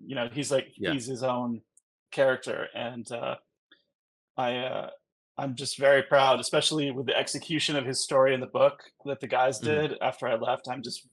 I'm very happy with how all that fell together. Like, Mhm. he really does not resemble any of them. Yeah, yeah. Maybe in some The closest superficial. equivalent. Yeah, the closest equivalent is exactly where the source is from, which are those unmade scripts from Batman 2, both Right. Sam's and Daniel Waters's. Like, that's the closest equivalent. There's not really a lot of other connections to other Robins outside of, the aesthetics of it, which, as it should be. On it, I could I don't know if you've been sent pictures of cosplayers in this, but I'd love to see cosplay of this. Oh Oh, yeah. It's I would only a love matter to of see that. time. Yeah. Isn't there one scene in it where Robin says to Batman, "Now you can join me on my fight," Yeah. or something like that? I thought that Mhm. was really good. I don't know Yeah. who had that in There's the story, but that was Yeah, a really cool scene. I do remember that, and I think he said something like, "You can be my sidekick" or something like that. Mhm. Uh, Yeah. Something that like that, which Yeah. is cool reversal. Yeah. that was also something we talked about. Like, this Mhm. Robin should not be someone who wants to be Robin, which is different than Mhm. all the other Robins. Right. He had something going on already, Mhm. and him and Batman were drawn together for story reasons. Yeah. Um, and it wasn't a hero worship kind of thing. And they don't, and they come from very different worlds, and I think they Mhm. have legitimate, disagreements with each other. Yeah, And it's I less think of a, that's hero sidekick and more of a crossover of 2 different heroes in Gotham. You're right, because you can Mhm. imagine a subsequent Batman story happening without Drake, or you could imagine a subsequent Drake story happening without Batman. Mhm. I think, Right. For sure. they're sort of colleagues now and not a team. You know, Mhm. I think Yeah. I think Drake probably was given the cycle, you know, uh, Mhm. as a token of appreciation. But Yeah. other than that, I think, they I think he's a very different Robin in that way. And Mhm. it's sort of interesting that, we've gone like 80 years of Robins, and he's really the only one who's quite this dynamic with Batman. Mhm. Like, Mm. this Batman is still more or less the classic Batman, you know, but he's through the prism of Burton and Sam. Mhm. But this guy is different. This guy is totally It's new, a and I completely different think Robin. Yeah. I didn't even realize it until we were really, like, well along. I was like, oh shit! I think we created a whole new Robin, Mhm. and It's the intention, but it there's is Fully not that fleshed many of out. them. Like, Yeah. the intention was, it was all based on, like, trying to tell a story. There were no sort of Mhm. like, Yeah. we're gonna make a Robin, and we're gonna make a this, and we're gonna do a that. We're gonna make Mhm. all these action figures. Like, it wasn't like that. It just sort of, when you step back and you realize, like, oh shit, we did a really good job with this. Mhm. Uh, so, and it's not all the time you feel comfortable enough saying that, but I do about this. I Yeah. feel I feel fine saying it, and I could totally I see an also can say alternate. that because I didn't have too much to do with the execution after the first issue. I can say that, so I can, Ah, gotcha. I was gonna say that I could see an alternate 1995 world where, like, this is Marlon Wayans in this outfit, and you've got to put it on, like, the front of Variety being like, not your grandpa's Robin or that type of thing. And like, this is our gritty reboot Robin in the 90s. And I can see people being like, okay, now I get how they're going to bring this character into it. Whereas before they're just like, there's no way, like, because they're thinking Burt Ward mixed with Michael Keaton, which was never going to happen. It was always going to be, Sam's interpretation, Tim Burton's interpretation of Marlon Wayans. It was always going to be through the lens of Burton and stuff, and now it's been brought to life, and that's been fantastic. So, Photoshoppers, we'd love to see your version of this magazine. So just get to work. Yes. And, get your submissions. Joe, Definitely didn't Marlon share this image on Instagram? We shared out last week, actually, his Instagram post where he shared this and saying that he wants to do something with this character. I don't know what that would be, but I missed that last week. That's awesome. I thought he did. He didn't put it last week. I put it. I put it in our. Oh, you did last week. Okay, but the post has been around for a bit. Yeah, I remember him doing it. A year or so ago, posting the cover. I think. Yeah. That was awesome. That was great to see. Great. I love the airbrush effect on this cover so much, Joe. I think it's so cool. It's great. The spray paint, Thanks. I love it. So we're going to take a quick break, but when we get back, we're going to go over some of the Easter eggs, some of which I missed in my video essays. So we'll get right back at you after the break. Just wanted to announce that I have a new podcast called Gaming Gaiden.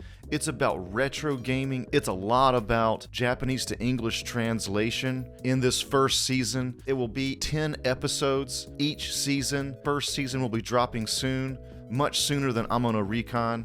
The co-host for this one will be Mike Torres. If you saw the ranking every Superman video game two-parter we did here on Superhero Stuff You Should Know, you have seen Mike before.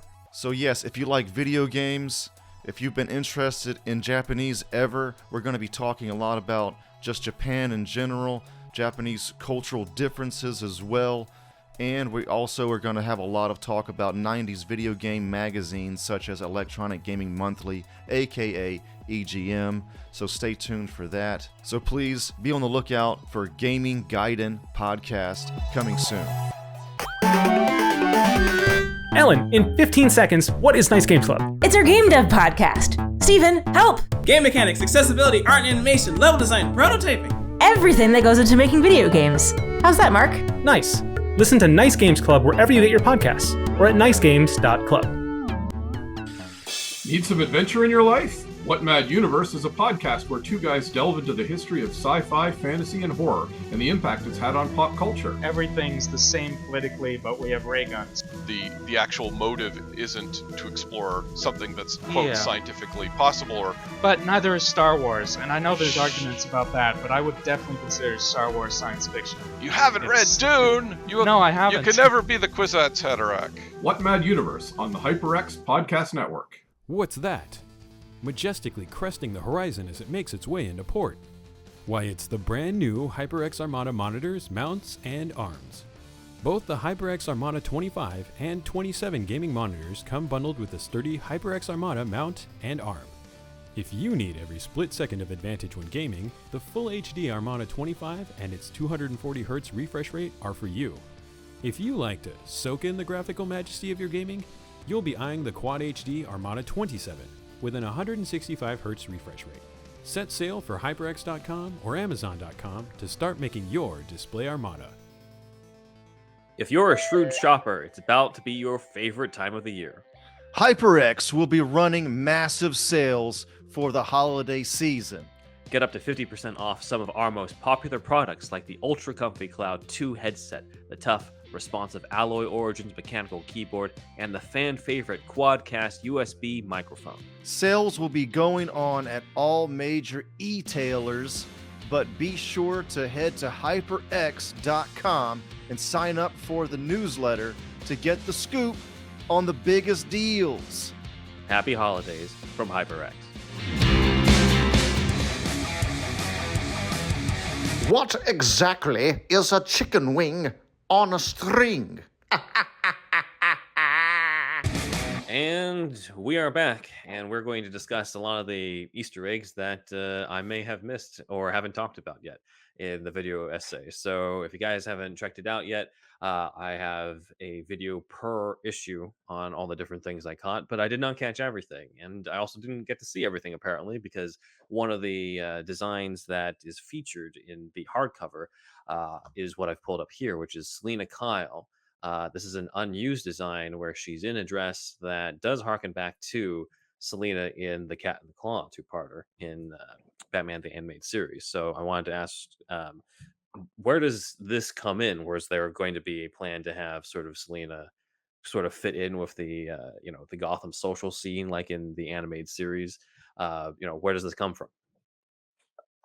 This is just my best guess. This is before we had really nailed any story down, and we just knew she was going to be in it. And so I was just throwing darts at a wall.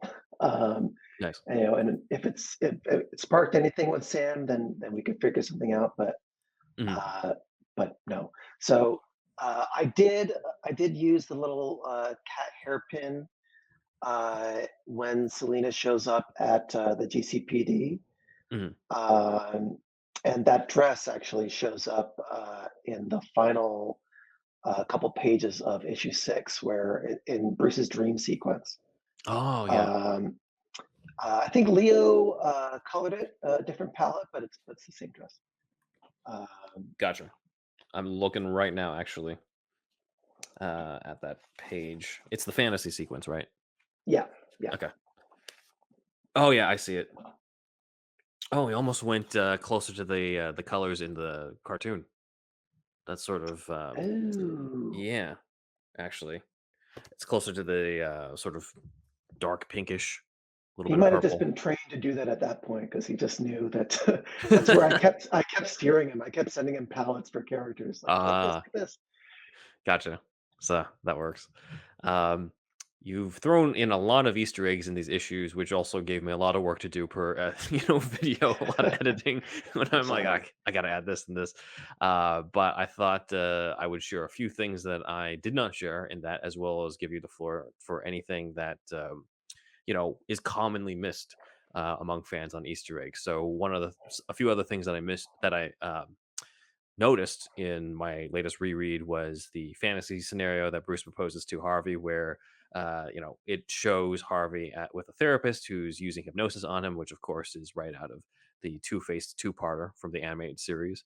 And then next to your cameo is a picture of a woman in a red bikini and a yellow towel, which in the context of the story we can presume is Barbara, which is only appropriate considering that it is an Easter egg for Yvonne Craig from Batman 66, just with the colors Or somewhat Barbara's reversed. mom. Or Barbara. Oh yeah, that's a good. Oh, that's a whole. I missed that completely. Wow. that's a whole other casting. I'm just like, okay, wait, so her mom is Yvonne Craig. Joe, that's brilliant. That's so brilliant. It's also extremely subtle, especially in a scene that is like hinting at Barbara's future anyway. So that was fantastic. But yeah, the palette and a lot of the design of Barbara's apartment is taken from Yvonne Craig's apartment in the 66 show. So some of the patterning and some of the furniture, I think. I would have to take another look, but fantastic. Yeah, so I guess what are some other things that you noticed that fans have not caught on to? I know I did not catch on until you revealed it into one episode. The whole Catwoman's 8 stitches represent the 8 lives that she had previously lost before the story. Like I was like, there's no way I would have caught on to that. So I didn't get that. Jesus Christ. It's on the character design. On the sheet.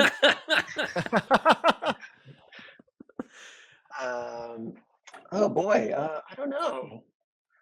I'm trying to think. You guys are so thorough in your videos. Oh, that'll just be a compliment to me then. I'll take it. But yeah, I don't think anyone caught in issue 5. It's a homage to a Norm Grayfogle Batman cover. The last shot of Batman after Harvey shoots the commissioner. Batman says, "It matters to me," and he turns around and Batman is there. Yeah, that's Oh, homage to a famous Norm Brayfogle Batman cover. I think the I recognize Detective it now. Comics. Yeah. I just have always loved it. And Andy, actually, I think you sent me at some point. You sent me there was like a custom paint job or a Photoshop of a Norm Brayfogle Batman black and white maquette, where it was like repainted to be the Batman '89 colors, so just all black basically. Mhm. And Andy sent it to me, and immediately I filed it away. I was like, "That's cool. I want to use that." Yeah, that was cool. Did people get that the Two-Face suit looks like Beetlejuice? I was just thinking the animated series with the black and white, but Because I thought it was Beetlejuice because of the Burton connection. I was doing a little bit of both. Yeah, I mean, I didn't want to do it as direct as it just being Beetlejuice, so I added 2 stripes. There's a thick and thin. But yeah, that's meant to be. That's the Tim Burton connection there. I've also read somebody feel like the suit and the white hair is almost resembling a bit of Max Schreck. I don't know if that's deliberate either. Yeah, a little bit there. I kinda that also looked aesthetic. at some of his fashion from Returns. Mhm. Some of those those big wide collar suits with the big bold stripes. Yeah, I can see that. It's the fashion of the the powerful people in this city type of thing. So like that's Right. definitely I could definitely see that connection. I'm looking through to see if there's anything that stands out. The garage at Wayne Manor looks like the garage from Batman Forever, I think. Oh, that is, yes. Yeah, right down to some of Yes, the you're people. right. Yeah, I don't think anyone noticed that either.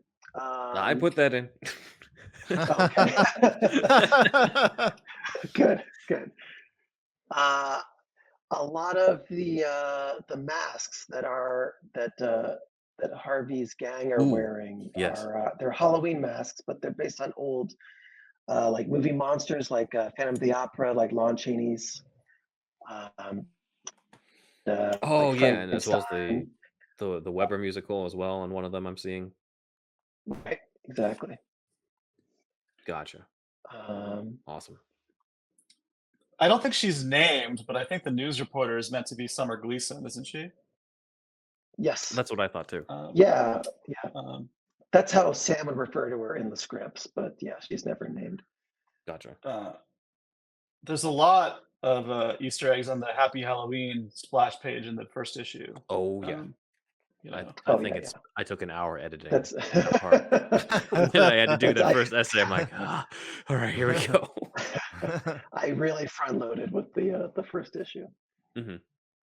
Let me see. It really was that page that inspired me to start doing those, where I'm just like, I can't wait for us to do a full episode on all 6 issues. I got to do something now on this because it was just it was too rich.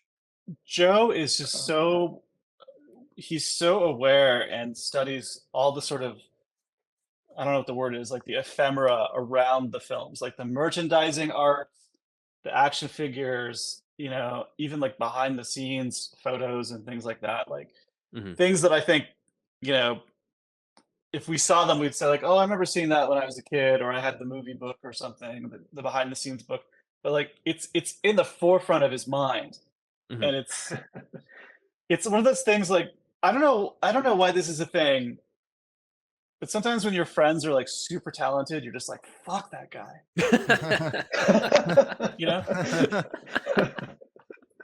I've been there. I have been That's there. hilarious.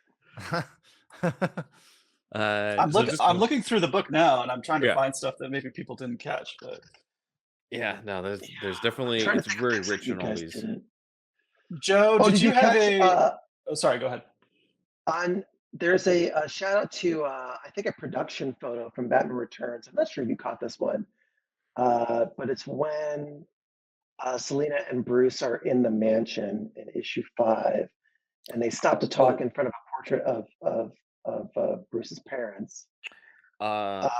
It was kind of a cheat because you had tweeted that before I actually okay. I had actually Yes. finished the prep for that, so I'm just like, well, I'm just going to put that in. A production photo of Catwoman and Batman on the rooftop in front of that window from the scene in Batman Returns. Yeah. Yeah, it's like a direct callback to that. Yeah, for sure. Oh, here's one. There's I don't think I actually called this out online, but they're on page 9 of issue 6 when Harvey kills his surrogate dad. Yeah. That composition of the mouth open and holding the gun perfectly, covering his eye, is from either a foreign or unused Mars Attacks movie poster that I just happened to find, and I was so smitten that I use it. So, Joe, was there a model for Dr. Quinzel in this? Dr. Q, rather? I assumed that was Madonna. It was Madonna, yeah. It was Madonna. Yeah, because she was apparently considered for the Harley Quinn for the unmade Batman Unchained movie. Very, very smart. Fantastic. I'm looking at her again now. Let's see. Yeah, I can see it now. Joe, I know we're short on time with you, but I know that Andy previously said you don't know if there's going to be continuation. We've already asked this to Sam. I might as well take the opportunity to ask you again. Will there be any more of the Batman '89 comic series? I can neither confirm nor deny. Perfect. Well, there we have this it. is me not deny. Oh man. Perfect. Thank you. And then before you go, anything obviously besides this comic that you'd like to plug before you go? I know that you have a book that you released recently as well. I do. The Art of Joe Quinones. Oh my gosh! Thank you. What's going on? I'm pretty sure that's you.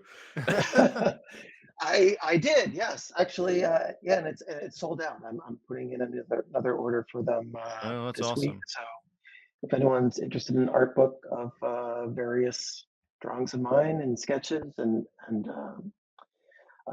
of pre-production drawings, character designs, yada yada, you can find it through my website. So just myname.com. And Nice. Joe, is there any original art from Batman '89 still available where people can find and buy? Thank you, Andy. There is. Especially our audience. Also available through my website. Just go to the store link and you'll see there's 2 different links. There's one to just sort of my merch store where you can find the sketchbook, and then one to my original art store. And all my Batman '89 stuff is there, and there's more coming. Actually, I don't think he's put up the last couple issues yet, or some of the latter covers. But there's a lot of stuff up there, and more's going up. Cool. Cool. Anything else you'd like to say to the fans of this comic? Thanks for reading, guys. I've heard that that readership has been very high in each issue, and for the collected graphic novel, and it really means so much to me. I feel like, as we were talking about earlier, from the start of this, from the very start of this in 2015 to 2020, getting the email from Andy, I have perpetually felt like, I don't want to jinx this. This seems too perfect. I feel like this is too perfect to actually happen. And somehow it did. I'm the guy in the meme photo, at the tiniest domino, and they're just expanding out to the hardcover with the perfect VHS cover on the inside jacket, and somehow that was my life. So I'm grateful to Andy for thinking of me, and Andrew and all you guys for reading. It's awesome, dream come true. It really is a gift. You guys have really given us a gift as fans for this. So thank you on behalf of, not just, Andrew and me, but also from our fans. and the other people who have watched our stuff. Like this, thank you for this gift that has continued. This character who we never thought we would see a continuation of. It's great fun. Yeah. I still have to pinch myself that I had any part in it because, like you, I would dream about this, since I was a kid. I'm like, oh, what could have been? And to have my name on that in any degree is staggering. So I'm humbled by it. It's really just a twist of fate that this was allowed to happen when it did. But it was Joe's talent, and also just I'm sure you can tell just from talking to him for a while, his character. He's the kind of guy who people want to work with and respect so much. So he really set himself up to avail himself of this opportunity when it came down the road. It was it's even if it wasn't Andrew and I editing this book, I think Joe would have always done it if it was ever going to happen in his lifetime as a professional.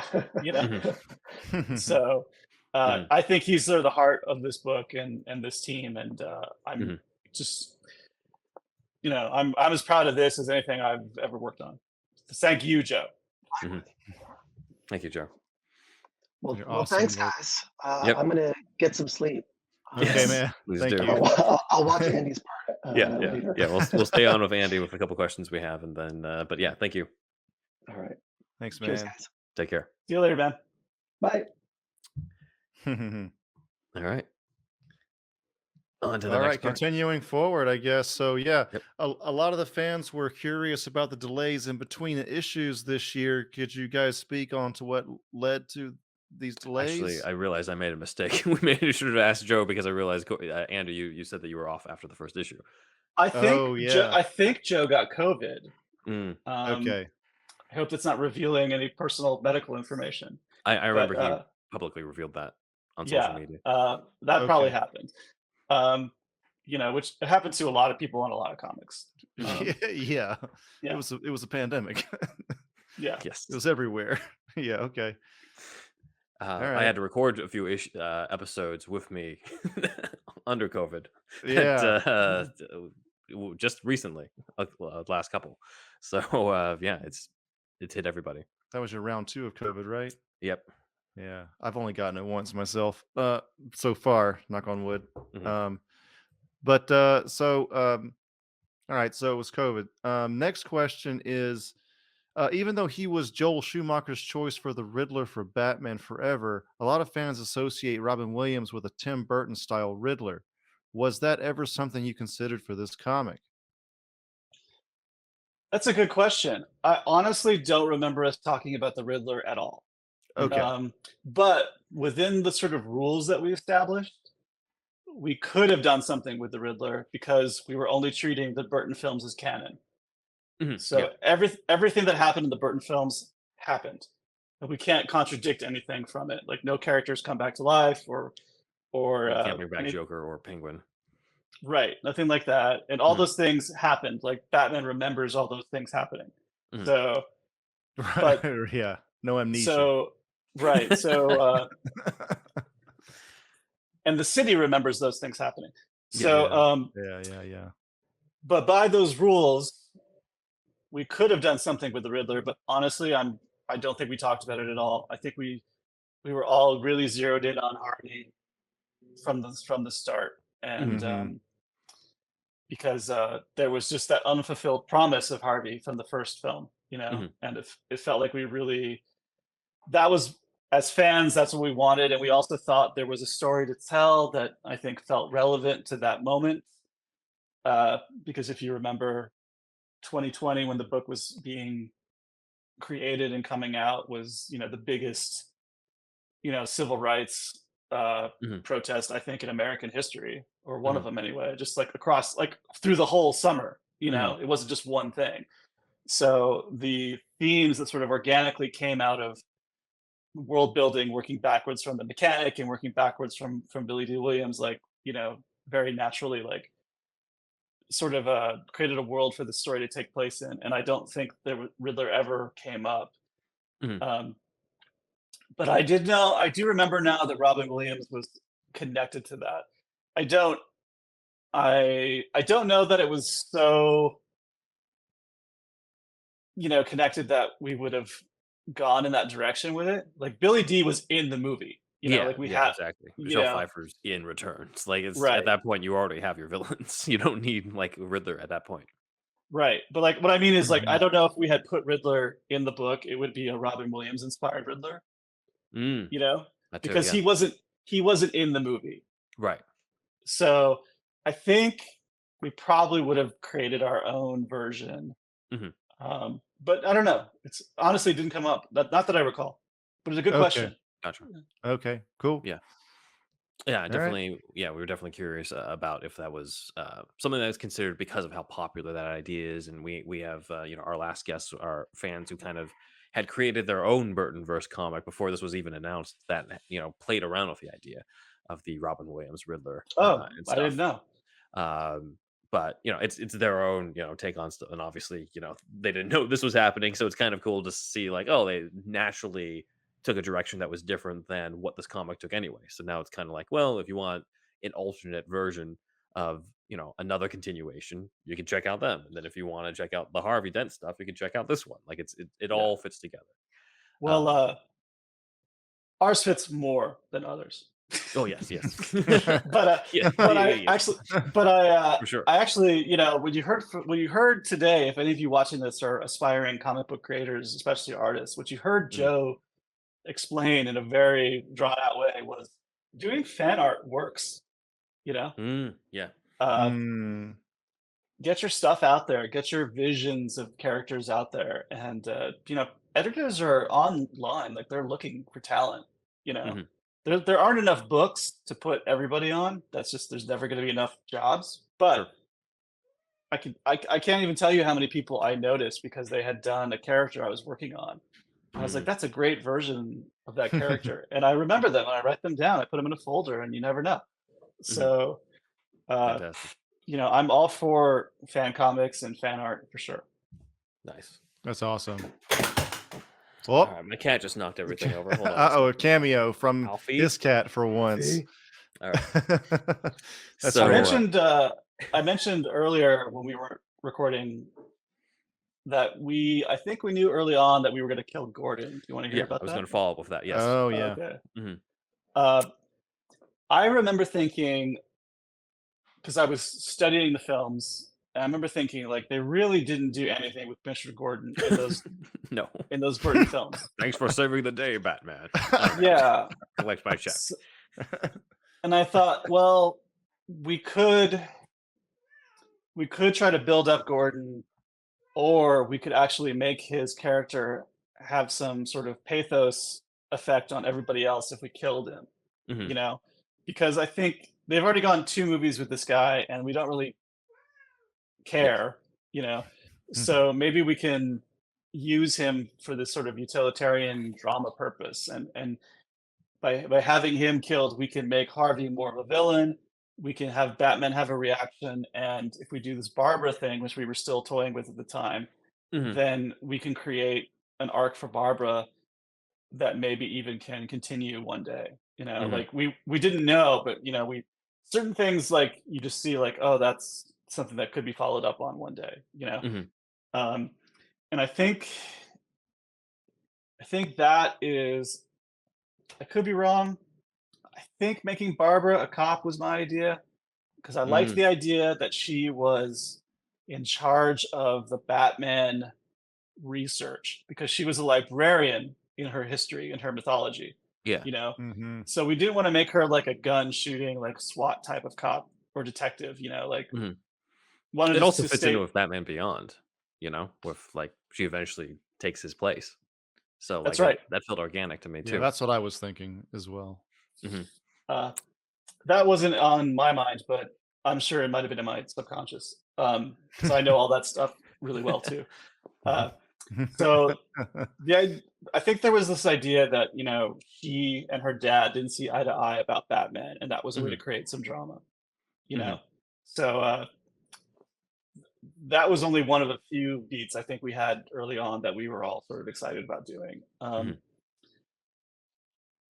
Yeah, it really does fit together when it's just like, okay, it is Harvey with Barbara, but it's not like the traditional version where you're just like, well, Barbara's like so young and stuff. Like, well, no, this is a different version. She's an adult, and now we have this sort of conflict among like them as a couple as well as her and her father. And I'm like, okay, there's a dynamic I wasn't expecting, but like it really makes sense in this context of the story.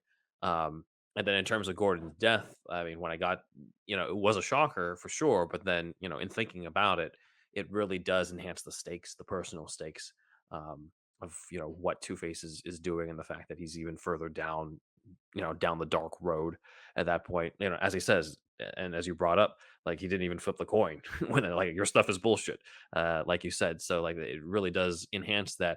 And then there's also the sense, I think some people are reading this being like, okay, this is to fill in the gap between Returns and, whenever Keaton shows up again in The Flash.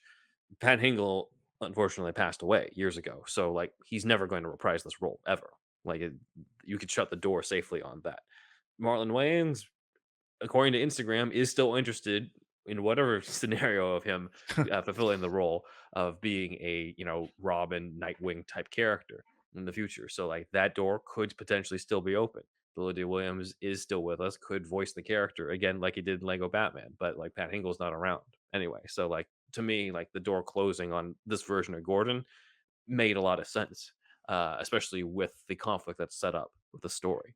So like that for sure, like I appreciated more when I got to that and was thinking over how everything was fitting together. I'm glad you agree. Killing a character is always tricky, but one of the things that this being sort of like, as you say, an alternate version of Batman frees you in some ways. You can do things that you couldn't do even if you were doing sort of an out of continuity Black Label thing, like killing Gordon is still, it's a complicated decision. But the cool thing about the movie universe is that it comes with sort of the rules of live action. So a character's dead, they're dead. They're not coming back.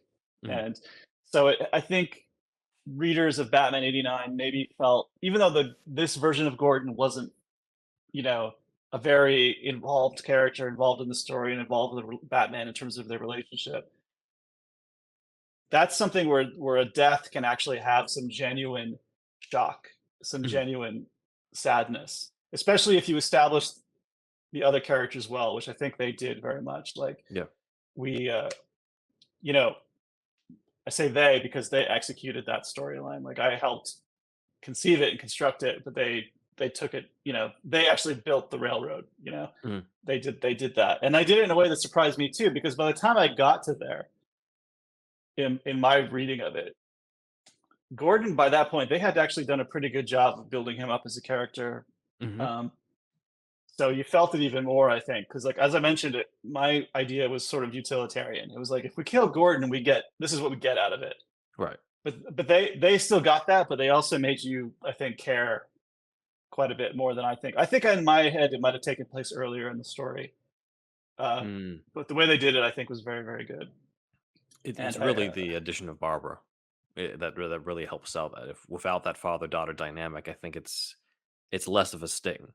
Because as you said, we barely know this guy from the other two movies. It's really when like the relationship is established with his daughter, and he has that scene with her later on, and we kind of know what he means to the people involved. And also just the fact it's Commissioner Gordon. Like there's a significance to him, even if it is, an alternate, universe from the main canon. There's still a gravity to the situation if you're going to kill that character off. And he's not coming back because we inherit.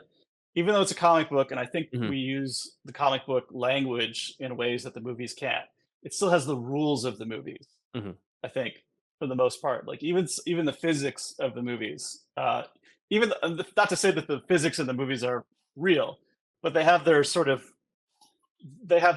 nature that I don't think we broke too much in the comic. Like that was something we also talked about. Like we didn't want this to be like another Batman comic where he's doing just unbelievably cool, impossible things. We still had to make it feel like Michael Keaton could conceivably do these things in the world of the film. You know, that's the kind of fidelity we were interested in, for sure. For sure. Awesome. Cool. Well, are we exhausted? Thanks for coming on. I think we're exhausted. Sorry, yeah. I was like, is there another question? I'm sure. Onto the final one. I mean, oh yeah. Anything you'd like to plug before we go? Yeah. Sorry. Oh, any plugs? Well, we just finished Sins of the Black Flamingo, which is the image book I'm editing by Andrew Wheeler and Travis Moore, who Batman fans might know from his work on Nightwing and other things like that. That's sort of a neo-noir Miami occult crime book where awesome. There's sort of a cat burglar who operates within the Miami supernatural scene and steals something very, very dangerous that draws in all the sort of colorful characters that you might imagine in that kind of world after him. That's my first book as an Image Comics editor. I'm really happy with it, and there'll be more coming. And if you go to andykhouri.com, you can see a complete bibliography of all my DC books and links to buy them on Amazon and comic stores. And I'm just really, really super proud of that work. And Batman 89 is, of course, Batman 89 was the last thing I worked on my way out the door. And so it's, I'm always happy to talk about it. I'm so grateful for you guys' enthusiasm about our work and for the films, and just, it's been 30 plus years since that movie came out, and we're still learning about it and learning from it. And it's just a great thing. And like I said, it's only just a twist of fate that I'm here talking about it. So I'm very grateful to it, and grateful again to Andrew Marino for letting me work with him on it. And I hope you guys can talk to him one day too, because he's a very smart storyteller and a great guy. And sure. He's I'm sure he'll have some other things to say, because he was I left the company after working on the first issue, after developing it for a few months, and then he took the thing with Joe and Sam to the finish line. So he probably has other insights. Well, I know he has other insights into the production of the book that I don't. So I'm sure there's more content you guys can extract from this book. And I don't mean that in a well, I don't mean that in the sort of like, greedy YouTuber way. I mean that in there's so much there's a lot more fun to have talking about this stuff. There's so much love, for sure. So much love in it. It's for sure a passion project of ours to bring these videos off, and we can see that in the fans too. Like if you just look at the numbers, and anytime we cover anything related to the Burton Batman, that's where a lot of our fans on YouTube come to watch. Well, I'm really grateful to all of you readers out there for buying it. It's just been I mean, I don't benefit financially from the sales of editors, don't do that, but it's you do things and you want as many people, if you're proud of them, you want as many people as possible to read them. So I'm really grateful to all of you, and we did it as you, and I'm so grateful for. I haven't heard anything bad about it. Like almost every day someone says something nice about Batman 89. So that's awesome. Thanks again. I'm just so pleased with it, and I'm very grateful to be asked to talk about it. This is the first time anyone has interviewed me about it. So wow, we're glad to be the first. That's cool. And if you guys ever have any questions, just shoot me a DM, and I'll tell you if I can answer it. For sure. Fantastic. And that goes for the viewers too, or listeners too. If you guys ever have any questions about Batman 89 or whatever, just tweet me at Andy Khouri, and if I can, I'll tell you the truth. Okay. Nice. Fantastic. Well, thank you again. As I said before Joe dropped off, thank you for this gift. Thank you for giving, being a huge part, being instrumental in bringing this to us. And this is clearly a big, passion for you. You're not just plugging a book to get money out of it. As you said, this is, you weren't even part of, the other issues because you left the company, but you're still here to share the passion with us as fans. And we greatly appreciate that. Yes, thank you. Thanks, guys. Yep. Have a great night. Big thanks to our research assistant Dan for gathering the visuals for the YouTube experience. And we're going to move on to the fan comments, starting with Cosmic Wing, who commented on one of our older episodes on the spider suits. Zach, this is for you. He has a corrections department for you. You failed us. Zach, you suck. This is why you're not on the show anymore. It's not about your kid. This has nothing to do with that. It's about this kind of shit. He says 4944, that guy is a cosplayer, not from the set of Spider-Man 2, but from the premiere of the movie. And Dan verified this by finding pictures of this cosplayer at the premiere. So if you're looking at the YouTube version, this is a cosplayer in the Alex Ross looking suit that was at the Spider-Man 2 premiere. Cosmic Wing also says, and 5701 is incorrect in terms of the claim that Spider-Man has organic web shooters in Ultimate Spider-Man. He still creates web shooters in Ultimate Spider-Man. Okay, thank you, Cosmic Wing, for setting the record straight. Dan also found other information on this cosplayer. So it is a movie-inspired suit from a cosplayer, and David Williams is the original designer of the quote-unquote Alex Ross suit. He created the original design for the suit, a cosplayer, which was then redefined by Ross. Williams is seen wearing the suit in the photos above. So it seems like this is not actually the Alex Ross design, it is the David Williams design. So shout out to the original artist there for that. That is a major deep dive into Spider-Man right there. Awesome. Thank you, Dan, for the research on that. Slight Rebellion off Madison commented on our Two-Face episode, saying, between this episode and the Batman 89 comic, I've reversed my stance on Billy D. I would have totally been down with him as Two-Face. So, a lot of people do kind of think like Lando as Two-Face. I don't know if I could see that ultimately, but it's the non-Lando filmography really that highlights the range there. So Slight Rebellion included, I'm including a clip of him in 1981's Nighthawks that shows his intensity as an actor. Granted, it's not as intense as Richard Moll's version in the animated series, but I think it gives you an idea of how he would play Two-Face. And he included the YouTube link, which I did see. Unfortunately, I've not had a chance to see Nighthawks, but from the clip that you've attached, that's also another good example. It's basically it's Billy D being more bad cop than Stallone in this scene. So. Finally, I still can't figure out why the Bruce Harvey scene from Hamm's original script was deleted, and instead we got those two bland, boring scenes with Harvey and the mayor. It really feels like they were just winging it each day on that set. Well, you had Warren Scarron with his typewriter and the whiskey and the cigar in his mouth going, God damn it. Cocaine. Coke just coming down his nose. Like Scarface or something. This is our image of Scarron, by the way. That's not what, as far as we know, that's not what he really was. It seems I want it to be true. We want it to be true, but it's by all accounts, it just seems like he was just a nice guy. But who knows? You want to get nuts? Let us get nuts. Perfect. Give it to Mike. Clickety clack, clickety clack. He has the old typewriter on set. This is 89, right? Yes. Brings out the paper. There you go, Tim. I love it. He's doing the two-finger typing thing. He's like, right, capital L-E-T apostrophe S. He's like Elroy Jetson doing the index fingers. Spacebar N-U-T-S exclamation mark. There we go. I've made my mark on pop culture. French Lover 3000 commented on our unused concept art of the Batman. Hey, fellers, great work as usual. You guys talking about Batman's arc about becoming a symbol of hope instead of vengeance gave me an idea for a potential story for the Batman 2. Since Batman decided at the end of the first one to do more than just dishing out punishment on a bunch of fools, I think the logical next step would be for Batman to try to actually help rehabilitate some of the criminals. And you know which villain would be a great choice? None other than Mr. Freeze.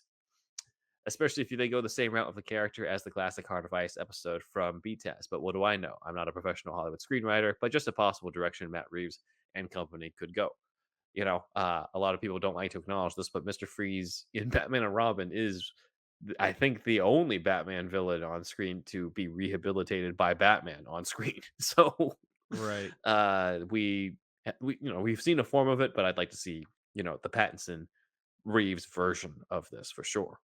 So everyone thinks it's going to be Freeze, man, and they're probably right. It just feels like that's the move, right? Please, Mr. Freeze, not Hush. Yeah, please. Another great comment. Thank you. Thank you, French Lover 3000. On to the shoutouts. Oh man! All right, so we want to thank everybody up here on the board, including some of our newer people such as Kevin R, Derek O, Mark M, Carter, and Renee V. Thank you again. And I think some people are coming back from a break from the Patreon. That's what it looks like to me. Yes. I know these names. Yes, it does show. Hey, for those who were part of it, we do say cancel anytime, but we've noticed a lot of you guys do come back, which is, we'd like to think is a testament to the content we have there for you guys. Indeed. And we want to thank our other supporters as well. To get up on that there board, you want to do the $1 tier that gets you the shout out. Go to patreon.com/superhero stuff pod. And then the $5 tier gets you a whole other show. This show is free on Mondays. $5 tier is $5 a month every Friday. Deeper dives and the whatnots on there. And then the $10 tier gets you all of that plus a monthly meetup live show where you can join us in a Zoom-esque call. And that's $10 usually at the end of the month.